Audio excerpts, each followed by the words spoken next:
여러분 반갑습니다. 네. 제가 보라비전 교회에 설교를 이제 자주 오게 되는데, 제가 올 때마다 드는 생각은 참 교회가 밝고 활기가 있다, 그런 생각이 들어요. 저는 이제 학교에 있다 보면 전국 교회를 다니게 되는데 교회마다 독특한 분위기들이 있습니다. 근데 우리 보라비전 교회의 특징 중에 하나는 참 밝고 활기 있고 뭔가 살아있는 그런 느낌, 그런 느낌이 있어서 너무 감사합니다. 오늘 우리 담임 목사님 또 안식 기간을 잘 마치시고 돌아와서 다시 여러분과 함께 아름다운 공동체를 이루어 가시게 될 줄로 압니다. 잠깐 기도하십시다. 사랑의 주님, 감사합니다.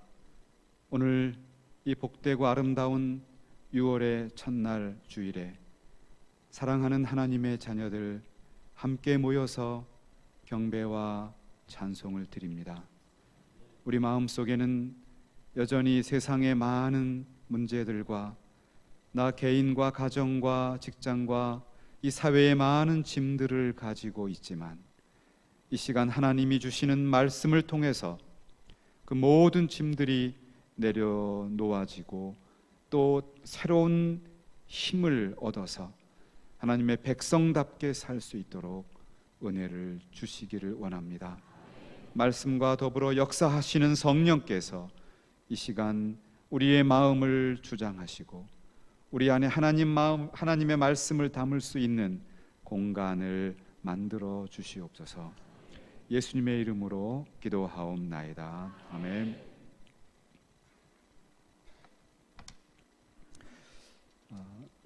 어제는 서울에서 어느 학회가 하나 있었습니다. 저도 논문 하나를 준비해서 발표하면서 아침부터 오후까지 참 심도 있는 그런 토론의 시간을 가질 수가 있었습니다. 그 주제는 지역 공동체와 기독교 교육이라고 한 아주 흥미로운 주제였습니다. 그런데 그때 어느 교수님이 발표를 하시는 중에 그런 얘기를 했습니다. 본인이 섬기시는 공동체 가운데 동남아가 있었다, 이렇게 얘기를 해요.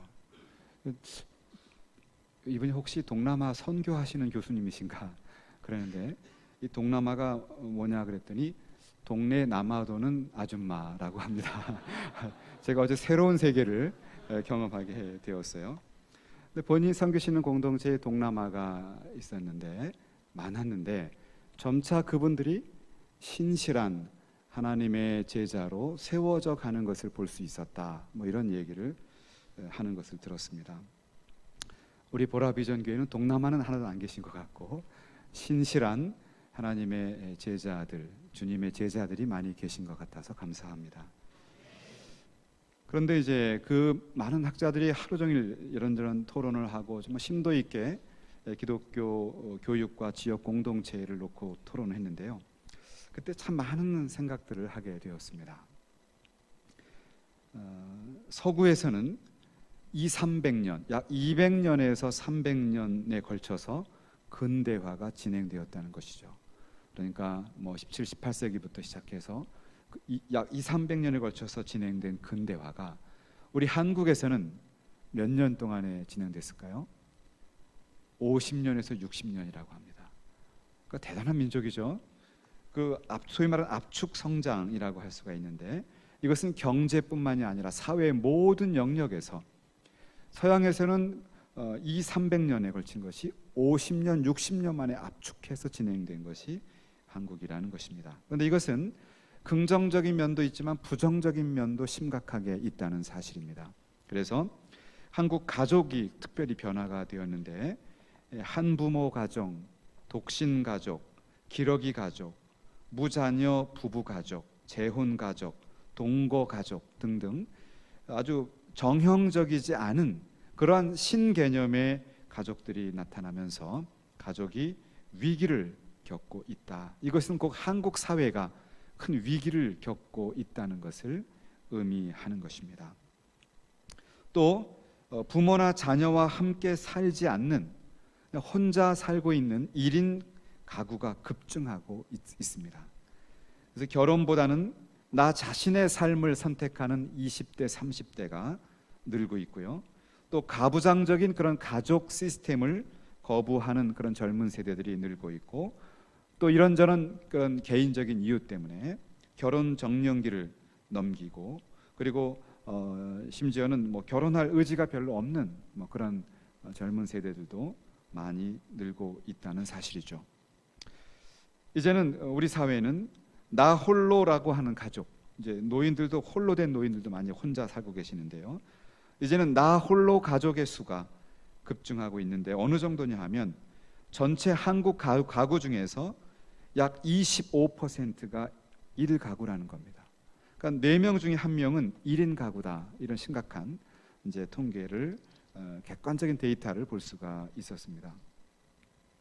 이런 한국 사회가 변형되는 요인 중에 하나는 우리 사회의 급증한, 뭐 여러분도 잘 알고 계시는 노령화 그리고 저출산이라는 것이죠. 그것이 한국 사회를 바꾸고 있고, 그것이 한국 사회의 잠재적인 불안한 요소를 지금 생산하고 있다, 이런 이야기입니다.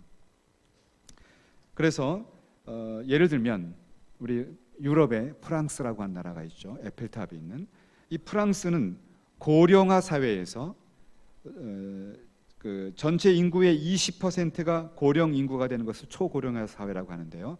그러니까 고령화 사회에서 초고령화 사회로 진입하는데 155년이 걸렸습니다.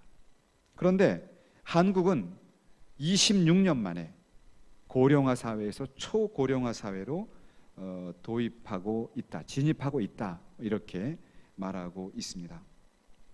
유엔의 예상을 보니까 유엔에서는 2026년이 되면 한국은 전체 인구의 20%가 고령 인구가 되는 초고령 사회로 바꾸게 될 것이다, 이렇게 예측을 하는 것을 볼 수가 있습니다. 이런 인구의 고령화는 소위 말하는 베이비 부모들이 아이를 적게 낳기 때문이죠. 가장 그것이 결정적인 이유가 됩니다. 그래서 2011년 한국의 합계 출산율은 1.21명인데요. 이것은 그 OECD 회원국에서 가장 낮은 최저 수치가 된다는 사실입니다. 자, 제가 이런 자료들을 여러분에게 소개해드린 그 이유는 우리 한국 사회가 객관적으로 실질적으로 그런 상황 가운데 있는데, 그것이 무엇을 만드냐 하면 한국 사회의 심리적인 불안감을 만들고 있다는 것입니다. 말하자면 우리 한국 사회가 전에는 안 그랬는데 요 근래에 어디로 튈 줄 모르는 이러한 급격한, 그리고 예측 불가능한 그런 사회로 접어들었다는 것입니다. 그 증거가 무엇이냐 하면, 여러분 인터넷이나 뉴스를 통해 보면 과거의 한국 사회에 있을 수 없는 그러한 사건과 사고들이 뭐 아주 대수롭지 않게 등장하고 있는 것입니다. 그것은 우리 한국 사람들이 악해져서가 아니라 이러한 한국 사회의 전반적인 이 마치 밑에서부터 소용돌이 치면서 변화하는 그 모습을 보여주고 있는 하나의 시그널이다, 이렇게 말할 수가 있습니다. 그런 연구 발표와 토론을 거치면서 제가 집에 돌아오면서 드는 생각은, 그래서 우리 한국 사회의 희망은 교회 공동체밖에 없구나, 이런 생각을 갖게 되었습니다. 사회는 변화합니다. 예측할 수가 없고요. 그리고 개인의 이기적인 혹은 이해관계적인 그런 틀 속에서 사람들이 만나게 됩니다. 그러니 사람이 고독하다고 하는 거죠. 현대인들이 가장 갖고 있는 큰 문제는 고독의 문제입니다. 있는 사람은 있는 대로, 없는 사람은 없는 대로, 젊은 사람은 젊은 대로, 나이 드신 어르신들은 어르신대로 고독 속에 살고 있는데, 이 모든 것을 근원적으로 해결할 수 있는 것은 예수 그리스도를 머리로 해서 그의 몸으로, 그의 지체로 연합된 아름다운 교회의 공동체인 줄로 믿습니다. 그래서 여러분들이 한국 사회의 대답이 되는 겁니다. 여러분들이 한국 사회의 희망과 소망을 뿌리는 자들이 된다는 사실입니다.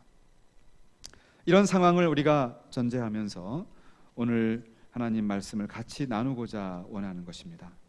오늘 하나님의 말씀도 어쩌면 오늘 한국 사회와 유사하게 아주 극도의 불투명한 미래, 아니 불투명한 정도가 아니라 극도의 절망감에 있었던 어느 공동체를 우리가 만나게 됩니다.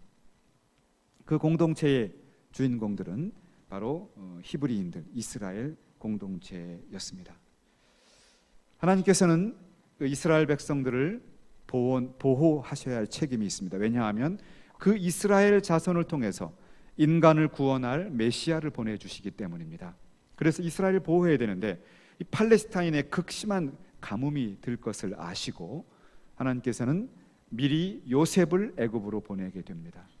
여러분, 요셉이 당하는 모든 고난은 사실은 하나님이 미리 하신 일이에요. 그가 형들에게 우물에 갇히게 되는 것들, 애굽에 팔려가는 것, 애굽에서 또한 감옥에 갇히는 모든 요셉이 도대체 이해할 수 없는 고난은 하나님이 하신 일입니다. 그 이유는 이스라엘 백성들을 보호하고 그들을 지켜서 그 후손 가운데 우리를 구원할 메시아를 보내기 위함입니다.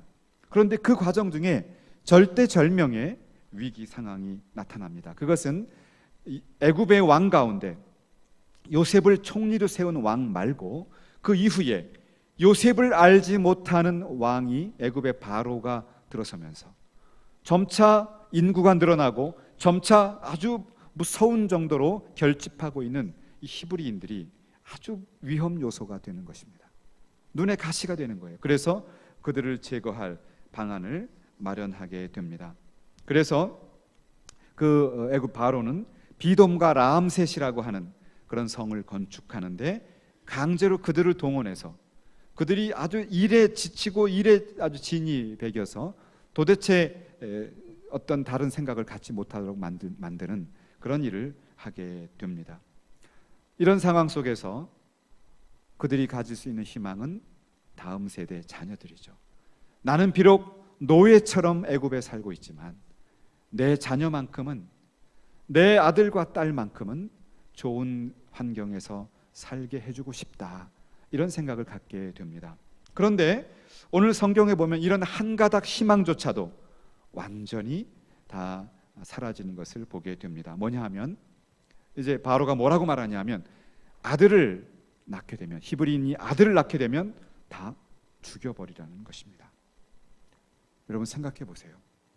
나는 힘들어도 내 자식들이 소망 아니겠습니까?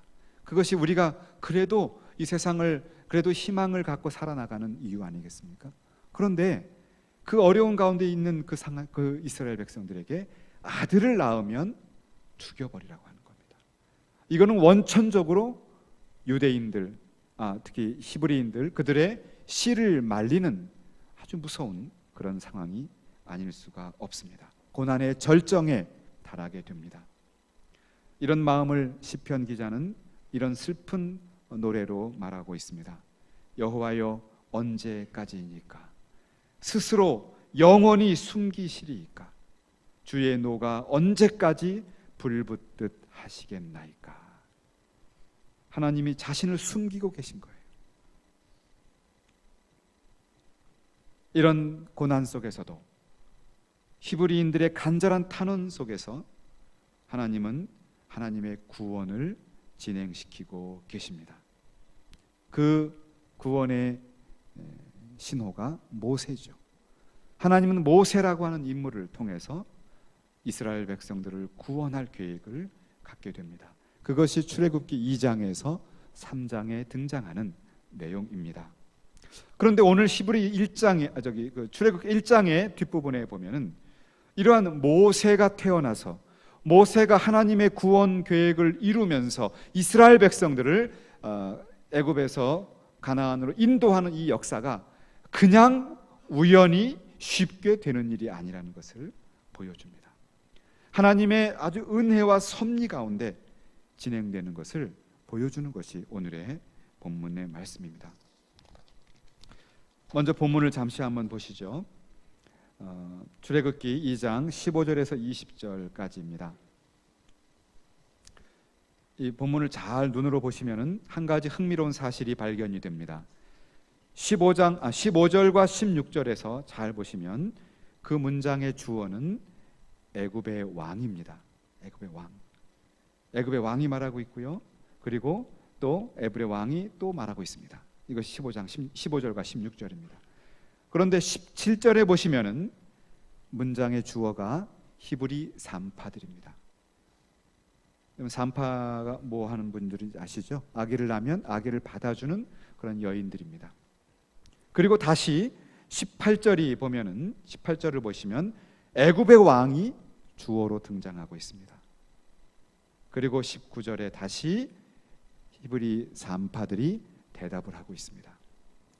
이 성경을 잘 읽어보시면 나는 새도 떨어뜨릴 만한 이집트의 커다란 그런 피라미드를 건축할 만한 강력한 전 세계 최고의 지도자인 권력자인 애굽 왕 바로가 말하고 있고, 그 말을 받아서 노예 생활을 하고 있고, 그 가운데 여인이고, 그 가운데 별로 그렇게 특별한 직업이 아닌 평범한 여인인 히브리 산파들이 대답을 하고 있어요. 이 두 주체가 서로 대화하는, 마치 오늘을 말하면 카톡을 서로 치면 카톡을 받는 이런 것과 같은 그런 대화를 하고 있는 것입니다. 이런 두 주체가 대화한다는 것 자체가 사실은 쉬운 일이 아니에요. 여러분, 애굽의 바로를 만나서 말할 수 있다, 그건 그렇게 쉬운 일이 아닙니다. 경비원들이 못 오게 막겠죠. 근데 이것은 지금 애굽 바로가 그들에게 말하고 있는 거예요. 그리고 대답을 하고 있습니다. 그런데 이 내용을 보시면 내용이 뭐냐 하면 애굽 왕이 그 산파에게 말합니다. 히브리 여인을 위해서 해산을 도울 때에 아들이면 죽여라 라고 했습니다. 그리고 17절에 산파들이 말합니다. 산파들이 하나님을 두려워하여 라고 말하고 있습니다. 그러면서 애굽 왕의 명령을 어기고 남자 아이들을 살린 것을 볼 수 있습니다. 애굽의 왕 바로가 말하고 있는데 히브리 산파들은 그 말씀을 어기고 남자 아이들을 살려 주었습니다. 이것은 우리에게 중요한 것을 가르쳐주고 있습니다. 우리는 누구를, 무엇을 두려워하며 살아가는 존재인가라는 것입니다. 인생을 살아가다 보면 우리 앞에 많은 도전들이 옵니다. 때로는 물질적인 압박으로 찾아오고요, 때로는 건강의 적신호로 찾아오고, 인간관계가 두트러져서 매우 고통스러운, 수치스러운 일을 당해서 우리가 어려움을 당하기도 합니다. 그럴 때 우리는 사람을 두려워합니다. 환경을 두려워합니다. 돈을 두려워합니다. 명예를 두려워합니다. 그러나 우리가 기억할 것은 우리는 그 다른 무엇이 아니라 살아계신 하나님을 두려워하시기 바랍니다. 하나님께서 여러분을 이끌어 가신다는 사실이에요. 모든 역사는 날아가는 참새 한 마리가 떨어지는 것도 너희 천부가 아니면 할 수 없다. 들에 있는 들꽃이 피고 지는 것조차도 너희 천부께서 하시는 일이다. 그 하나님을 우리가 진정으로 순종하고 믿고 따라갈 수 있다면 모든 문제들은 근원적으로 해결이 될 줄로 믿습니다. 그 다음에 생각할 것은, 또 다시 성경을 보시면은요, 하나님께서 산파들이 하나님을 두려워해서 애굽 왕의 명령을 어기고 남자 아기들을 살렸습니다. 그러는데 그때에 이 모든 일을 가만히 보면 우리가 인생을 살아가면서 과연 믿음을 어떻게 표현해야 되는가라고 하는 문제를 발견하게 됩니다. 여러분, 1장 17절에 보면 이 십부라와 부하라고 하는 산파는 하나님을 두려워했기 때문에 이집트 왕이 명령한 대로 행하지 않았다라고 말하고 있죠. 그런데 그들은 그런 모습을 보았을 때 20절에 보시면 하나님께서 20절에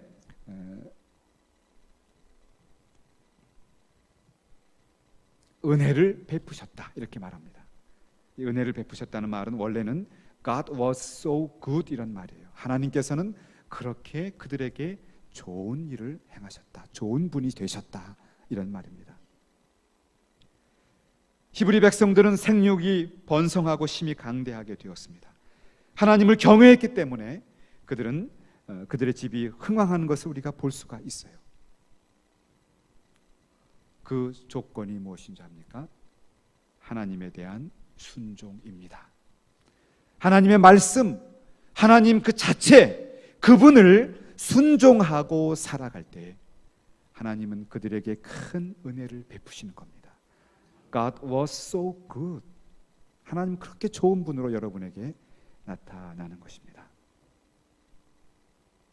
사랑하는 성도 여러분, 우리가 그저 머릿속에 믿음을 가다두지 않기를 바랍니다. 그저 내 마음속에 믿음을 가다두고 살기를 우리는 바라지 않습니다. 우리는 우리가 믿는 대로, 하나님을 경외하고 하나님을 두려워하는 대로, 그대로 믿고 순종하는 결단이 필요하다는 말씀입니다.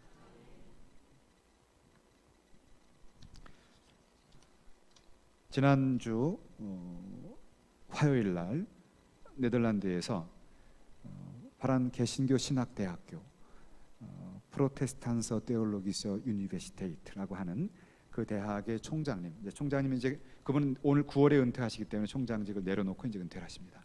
그분이 이제 저희 종신 신대원에 오셨습니다. 그래서 영어 MDB 가정 학생들에게 영어로 강의를 이제 진행하시게 됩니다. 근데 이제 그분하고 제가 같이 식사하고 대화하고 그리고 그분은 이제 지난주 수요일에 양지 채플에 설교하셨는데요.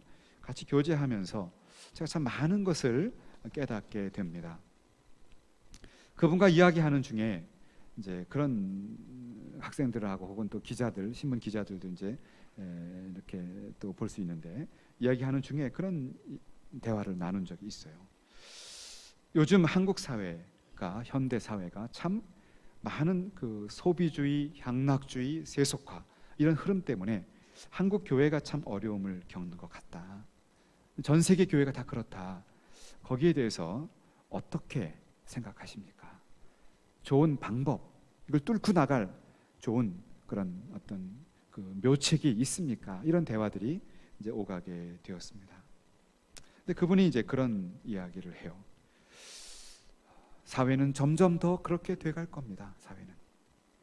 그런데 중요한 것은 우리가 하나님과의 관계를 잘 정립하고 그리고 하나님께 순종하는, 하나님과의 관계를 세우고 그분께 순종하는 가장 기본적인 신앙의 가장 ABC만 잘 세울 수 있다면 우리는 아무런 문제 없이 이 위기를 넘어갈 수 있다고 생각합니다. 현대인들의 문제는 뭐냐 하면 눈에 좋은 것들, 내가 돈을 벌 수 있으면 하나님께 헌신하고, 내가 건강할 수 있으면 헌신하고, 내가 무엇인가 일이 잘 될 것 같으면 하나님께 매달리는 그런 일이 있는데, 그러나 그것이 아니라 내가 일이 잘 되든 아니 되든 어떤 상황이든 간에 그리 아니하실지라도 하나님께 매달리고 하나님을 바라보고 하나님께 순종하는 그 신앙의 가장 중요한 기초만 붙잡을 수 있으면 오늘 현대교회는 위기를 탈출할 수 있습니다. 정말 그렇습니다. 17세기 네덜란드를 보면 17세기 네덜란드는 전 세계로 뻗어나가는 세계 최강국이었습니다. 당시 뉴욕이 뉴 엠스테르담이었어요. 가장 먼저 뉴욕에 정착했던 사람들. 호주 남쪽에 보면 뉴질랜드라고 있죠. 이 뉴질랜드는 원래 뉴제일란트라고 하는 네덜란드의 제일란트라고 하는 주 이름을 붙인 거예요. 파란 사람이 발견한 겁니다. 우리나라에 최초로 왔던 서양 사람들, 박연, 벨테프레이라고 하는 사람, 하멜 모두 다 화란 사람들이에요. 17세기에 일본에 들어가서 무역을 할 수 있는, 일본의 나카사키에 데시마에 무역을 할 수 있는 유일한 서양 사람은 화란 사람, 네덜란드 사람이었어요. 그만큼 네덜란드 사람들은 17세기 전 세계를 지배하는 최강국이었어요. 근데 그 네덜란드가 그런 강국이 되기 전에 어떤 일이 있었는지 아십니까? 원래 땅도 작아요. 우리나라 경상남북도밖에 되지 않아요. 근데 그 나라가 어느 위기를 갖고 있었냐면 그런 일이 되기 약 5, 60년 전의 일입니다.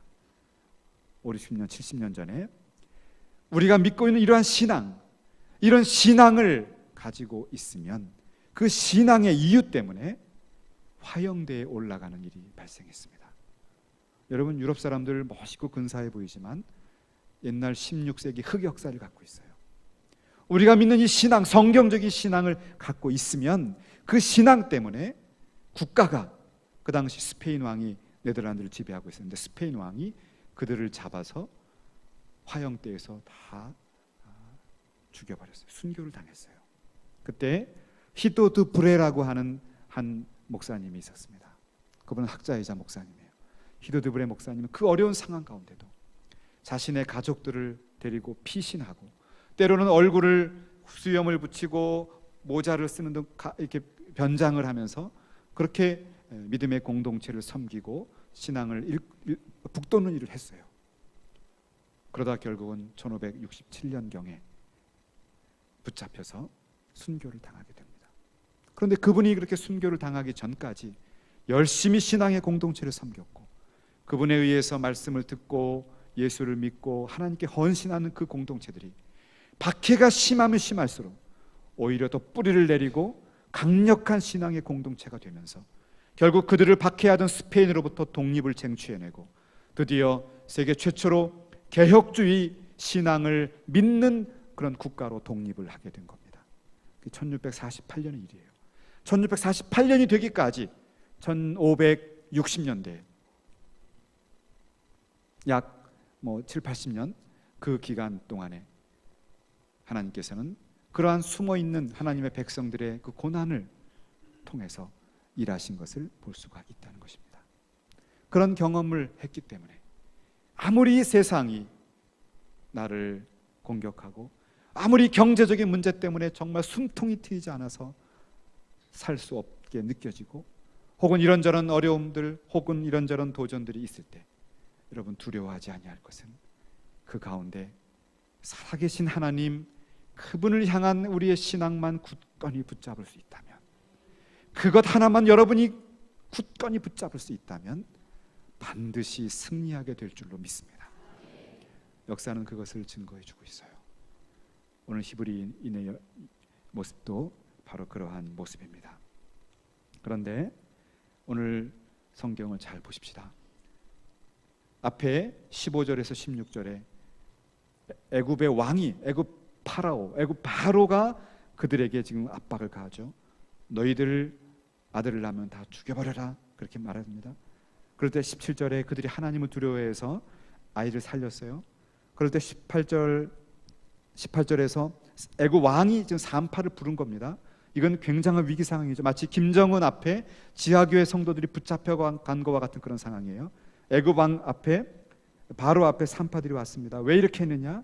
그때 산파가 히브리 여인들은 아기를 잘 낳기 때문에 그렇습니다라고 말은 하고 있지만 이거는 일촉즉발의 위기 상황이에요. 언제 어떻게, 요즘 북한으로 말하면 언제 어떻게 화염 방사기를 통해서 그냥 세상을 떠날지 모르는 그런 상황이에요. 그런데 그때까지도 하나님은 등장하지 않고 있어요.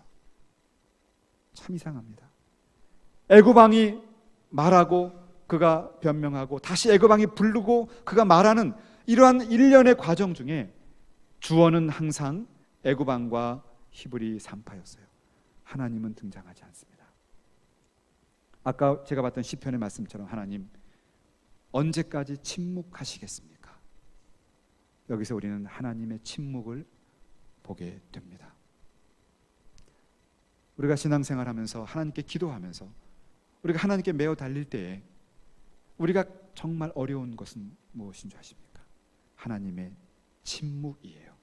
하나님, 이것도 좋고 저것도 좋으니 제발 하나의 사인만을 보여주십시오. 이렇게 기도할 때가 있죠. 그런데 우리에게 안타까운 것은 하나님이 침묵하고 계실 때입니다. 더군다나 히브리 산파들이 지금 바로 앞에서 민족을 대변해서 서 있는데도 하나님은 아무 말도 하고 계시지 않았어요. 히브리 산파 그들이 지금 애굽 왕 앞에서 아주 안절부절하면서 이야기하고 있어요. 그런데 여러분, 놀라운 사실이 있습니다. 이러한 모든 과정을 묵묵히 하나님이 지켜보시고 나서, 그리고 20절에 보시면 처음으로 이 위기의 상황 가운데 처음으로 하나님이라고 하는 단어가 등장하고 있습니다. 처음으로 하나님께서 나타나신 거예요. 하나님이 그 산파들에게 은혜를 베푸시니라. 하나님은 졸고 계신 것이 아니었습니다. 하나님은 주무시지 않았어요. 외면하지 않으셨어요. 다 지켜보고 계시다가 그 히브리 산파들이 하나님 앞에 믿음의 고백을 했을 때, 결단하고 하나님 말씀에 순종하고 하나님의 백성답게 살아냈을 때, 그때 하나님이 등장해서, 단어가 등장해 처음으로, 그리고 그 산파들에게 은혜를 베푸시니라, 이렇게 말하는 것을 볼 수 있습니다. 그리고 나서 그 백성은 번성하고 매우 강성해지니라.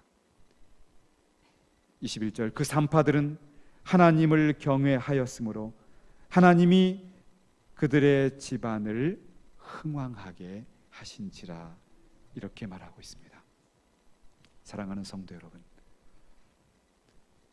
우리의 상황을 바라보지 마시기 바랍니다. 절벽 같아 보일지만 그 가운데 하나님은 일하고 계셨어요. 하나님은 우리에게 믿음을 기대하고 계신 겁니다. 하나님이 말씀하는 것 같지 않고 하나님이 보이시는 것 같지 않지만 그 가운데 정말 하나님의 백성답게 살아내고 있는가, 믿음의 순종을 보이면서 하나님 앞에 서 있는가를 지켜보시다가 그 어려운 시험을 통과했을 때 하나님이 잘했다, 내 아들아, 내 딸아, 수고 많았다, 이제 내가 네게 은혜를 베풀고 내 가정을 흥왕케 할 것이다, 너를 지키고 너를 눈동자처럼 지켜나갈 것이다. 그 이후로 등장한 것이 모세입니다. 모세가 등장해서 드디어 이스라엘 백성을 구원하는 것을 볼 수 있습니다. 말씀을 마치겠습니다. 오늘 우리가 같이 묵상하신 것처럼 하나님께서는 우리의 삶의 자리에서 그 어떤 상황에 있던 간에 그 상황을 넘어서 일하고 계신 것을 보게 됩니다. 하나님이 우리에게 기대하시는 것은 우리의 믿음의 순종입니다. 그렇게 하실 때 하나님은 우리를 들어서 흥왕케 하시고 하나님의 은총을 베푸셔서 여러분과 제가 바라는 그 모든 일들에 넘치는 축복을 주실 줄로 믿습니다. 기도하시겠습니다. 사랑의 주님, 감사합니다. 오늘 우리가 하나님의 말씀을 묵상한 것처럼 하나님, 어떤 환경 가운데서도 여호와 하나님을 믿고 신뢰하며 여호와 하나님을 따라가기를 원합니다. 그럴 때 하나님께서는 은혜를 베푸시며 우리와 우리 가정을 흥왕케 해 주실 줄로 믿습니다. 그 하나님께 순종하며 찬송하며 감사를 드립니다. 예수님의 이름으로 기도하옵나이다. 아멘.